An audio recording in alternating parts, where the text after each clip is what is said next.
আল্লাহ রাসূল সম্বন্ধে বলা হয় অনেক বিবাহ করেছেন। আল্লাহ রাসূল বলেছে আয়েশা রাদিয়াল্লাহু তাআলা আনহাকে নিয়ে বলেন, আয়েশা রাদিয়াল্লাহু তাআলা আনহাকে আল্লাহ রাসূল 9 বছর বয়সে বিবাহ করেছেন। এটা নিয়ে অনেকে কথা বলে। আপনারা যারা কথা বলছেন, বিশ্বকবি বলেন রবীন্দ্রনাথ ঠাকুর, উনার যে প্রথম স্ত্রী মৃণালিনী, উনাকে কত বছর বয়সে বিবাহ করেছেন? 9 বছর বয়সে। রাম সীতাকে বিবাহ করেছেন কত বছর বয়সে? 6 বছর বয়সে। সেটা নিয়ে তো কোনো কথা হয় না, সেটা নিয়ে তো কোনো কথা হয় না। নবী আয়েশা রাদিয়াল্লাহু তাআলা আনহাকে 9 বছর বয়সে বিবাহ করেছেন, এটা নিয়ে কথা হয়। নবীর চরিত্র সম্বন্ধে জানতে হলে তোমাকে বুঝতে হবে, নবী যখন 25 বছরের যুবক, তখন তিনি বিবাহ করেছেন 40 বছরের একজন মহিলাকে বিবাহ করেছেন, খাদিজাতুল কুবরা রাদিয়াল্লাহু তাআলা আনহাকে। তখন নবীর বয়স 25, বিবাহ করেছেন 40 বছর। খাদিজাতুল কুবরা 65 বছর বেঁচে ছিলেন, তার মানে তাদের বিবাহ 25 বছর বলবৎ ছিলেন। 25 বছর বলবৎ খাদিজাতুল কুবরা জীবিত থাকা অবস্থায় আল্লাহর রাসূল কাউকে বিবাহ করেন নাই। তাহলে 25 বছর যদি বয়সে বিবাহ করেন, 25 বছর বয়সে যদি সংসার হয়, তাহলে 50 বছর পর্যন্ত আল্লাহ রাসূল কাউকে বিবাহ করেন। তার মানে তোমরা কি ভাবো? যুবকের যৌবন 50 বছর। যদি আল্লাহ রাসূল, যদি অনেকে বলে, নাউজুবিল্লাহ, অনেকে বলে আল্লাহ রাসূল মেয়েদের প্রতি আগে ছিল, তাহলে আল্লাহ রাসূল তো 50 বছর ভিতরে যখন তার উত্তাল যৌবন ছিল, তখন বিবাহ করার কথা ছিল। You have to understand. আল্লাহ রাসূল 50 বছর পর্যন্ত, যখন খাদিজাতুল কুবরা রাদিয়াল্লাহু তাআলা আনহু, আল্লাহ রাসূলকে ওই যে বছর খাদিজাতুল কুবরা রাদিয়াল্লাহু তাআলা আনহু মারা গিয়েছিলেন, ওই বছর ওনার চাচাও মারা গিয়েছিলেন, আবু তালেবই মারা গিয়েছিলেন। এই জন্য ওই বছরকে বলা হয় দুঃখের বছর।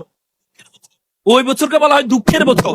আল্লাহ রাসূল তার ওয়াইফকে এত বেশি ভালোবাসতেন, তখন কাউকে বিবাহ করেন নাই। 50 বছর পরে আর 13 বছর বেঁচে ছিলেন। 13 বছরে উনি বিভিন্ন সময় বিভিন্ন জনকে উপকার করার জন্য অনেকে অবস্থা দিয়ে, রাসূলুল্লাহ আপনি আমাকে স্ত্রী বানিয়ে আমাকে সম্মানিত করুন। আবু বকর রাদিয়াল্লাহু তাআলা আনহু বলেন, ইয়া রাসূলুল্লাহ আমার মেয়েকে আপনি বিবাহ করে আমাকে সম্মানিত করুন। আমি বলতে পারবো আমি রাসূলের শ্রেষ্ঠ মানব, মানবের আমি কি শ্বশুর? আমি বলতে পারবো যারা যাদেরকে বিবাহ করেছেন প্রত্যেকেই আল্লাহ রাসূল তাদেরকে বিবাহ করার মাধ্যমে সম্মানিত করেছেন। যদি যৌবনের কারণে আল্লাহ রাসূল বিবাহ করতেন, তাহলে আল্লাহ রাসূল 50 বছর বয়সে পরে বিয়ে করতেন না, তার আগে বিবাহ। সেটি বিষয় আমাদের জানতে হবে। ব্যক্তি জীবন, পৃথিবীতে এমন কোন ব্যক্তি নাই তার রাষ্ট্রীয় জীবন, তার সামাজিক জীবন, তার পারিবারিক জীবন, রাষ্ট্রপতি হিসাবে কেমন ছিলেন, স্বামী হিসাবে কেমন ছিলেন, বাবা হিসাবে কেমন ছিলেন, দাদা হিসাবে কেমন ছিলেন, নাতি হিসাবে কেমন ছিলেন, শ্বশুর হিসাবে কেমন ছিলেন, শিক্ষক হিসাবে কেমন ছিলেন, ছাত্র হিসাবে কেমন ছিলেন। ওনার শিক্ষক কে ছিলেন? জিবরাইল আলাইহিস সালাম স্বয়ং ওনার শিক্ষক ছিলেন। জিবরাইল আলাইহিস সালামের সাথে উনি কেমন আচরণ করতেন? ওনার ছাত্র কে ছিলেন? ছাত্রদের সাথে উনি কেমন আচরণ করতেন? উনি যখন পৃথিবীতে আসছিলেন, আইয়ামে জাহেলিয়াত যুগ বলা হয়, অন্ধকারাচ্ছন্ন যুগ, নারীদের কোনো অধিকার ছিল না, মানুষের কোনো অধিকার ছিল না, এমন একটি রাষ্ট্র উনি পরিচালনা তৈরি করে দিলেন।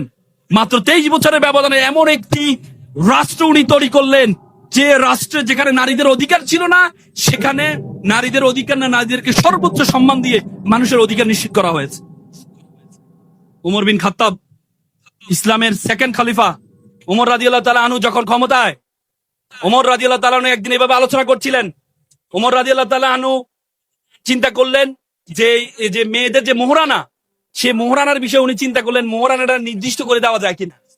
উনি যখন মোহরানার কথা প্রস্তাব করলেন, সাথে সাথে একজন মহিলা দাঁড়িয়ে বললেন, হে আমিরুল মুমিনিন, আপনাকে মোহরানা নির্ধারণ করার জন্য ক্ষমতা কে দিয়েছে? উমর কি ব্যক্তি ছিল জানো? উমর যখন আওয়াজ করতো, বাঘ এবং মহিষ একসাথে পানি খেত। সে উমরের সামনে বলছে, আপনাকে ক্ষমতা কে দিয়েছে? হোয়াট অ্যাকাউন্টেবিলিটি, জবাবদিহিতা কি ছিল? নারীর অধিকার, যেখানে নারীদেরকে জীবন্ত কবর দেওয়া হতো, যেখানে নারীদেরকে জীবন্ত কবর দেওয়া হতো, সেখানে নারী বলছে আপনাকে এটা নির্ধারণ করার জন্য কে বলেছে? আমাদের রাসূল তো বলে গিয়েছে যে যতটুকু পারো তোমার সামর্থ্য অনুযায়ী তুমি দাও, যত বেশি দিতে পারো মোহরানা হিসাবে। আজকে আমরা শুধু বারবার বলি, আমরা শুধু বারবার অধিকারের কথা বলি। ওমর রাদিয়াল্লাহু তাআলা আনহু একবার একটা নতুন পাঞ্জাবি পরে মিম্বারে জুমার নামাজে খুতবা দিতে যাচ্ছিলেন। এমন সময় খুতবা দেওয়ার আগে এক সাহাবী এক প্রশ্ন করলো, হে আমিরুল মুমিনিন, আপনি খুতবা দেওয়ার আগে একটা প্রশ্নের উত্তর দেন, আপনি এত সুন্দর পাঞ্জাবি কোথায় পেলেন? গনিমতের মাল থেকে যে কাপড় পাওয়া হয়েছে, আপনি যতটুকু পেয়েছেন আমিও ততটুকু পেয়েছি, তাহলে আপনার কাপড়টা এত বড় হলো কিভাবে? অতিরিক্ত কাপড়টা আপনি কোথা থেকে পেয়েছেন? তখন ওমর রাদিয়াল্লাহু তাআলা, তার ছেলে ওমর বিন আব্দুল্লাহ বিন ওমর দাঁড়িয়ে গেল। বলে যে আমি আমার আমার অংশ, আপনারা যেমন গনিমতের মাল পেয়েছেন আমিও তো সেম পেয়েছি। আমার বাবার কাপড়টা একটু ছোট হয়ে যায়, আমার বাবা একটু লম্বা মানুষ, এই জন্য আমি আমার কাপড়টা আমার বাবাকে দিয়ে দুইটা কাপড় মিলে আমার বাবা এই কাপড়টা বানিয়েছে। What a accountability! কি সমাজ তৈরি করেছেন আল্লাহ রাসূল, কি রাষ্ট্র ব্যবস্থা তৈরি করেছেন যেখানে কোনো অধিকারই ছিল না, যেখানে অধিকার শব্দের কোনো অধিকারই ছিল না। আইয়ামে জাহেলিয়াত যুগ, যে যাকে পারে তাকে শুধুমাত্র ডাকাতি করতো না, সম্পদ লুণ্ঠন করতো না, সম্পদ লুণ্ঠন করে মেরে ফেলা হতো ব্যবসায়ীদের, যেখানে নারীদেরকে কবরস্থ করা হতো, নারীরা কোনো কথাই বলতে পারতো। কি সমাজ ব্যবস্থা আল্লাহ রাসূল মাত্র 23 বছর জীবনে কি সমাজ ব্যবস্থা তৈরি করেছে।